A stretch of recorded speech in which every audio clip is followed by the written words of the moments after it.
Here's Infiniti QX60. Let's go ahead and get started. First thing we have to do is open up the hatch. Now it's the exact same process for the left and right side. You need a small flathead screwdriver to put it right in that slot there. Push it in and this cover is gonna pop off.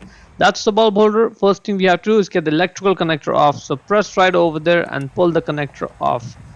And off it comes. That's what you press down on before you pull the connector.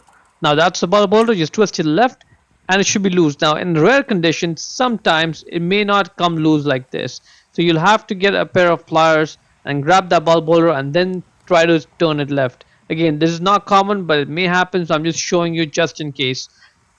Put the pliers right there and then twist to the left, and be careful when you're doing this because you don't want to crack that bulb holder. Anyways, once it's loose, get it out, pull the bulb out. The bulb number is 921. Check the link in the description to buy the new one from Amazon for yourself, and then simply push it down back in the bulb holder to secure it. And when you're putting it back in the light, this is where you have to be patient because it may take you a few seconds of twisting and turning before the bulb holder sits in flush. See, right now it's sticking out. You want it to finally look like this. See, that is good. There's no light coming from there. Good. At this point, just twist your right a little bit to lock it, and now it's locked. Let's just get the electrical connector back in place and click it in place to secure it.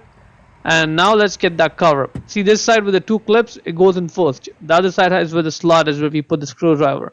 So get that side with the clips in first, and then push the other side down to engage the clips. Good, and now it's secure, and that is pretty much it. Hope you found it useful.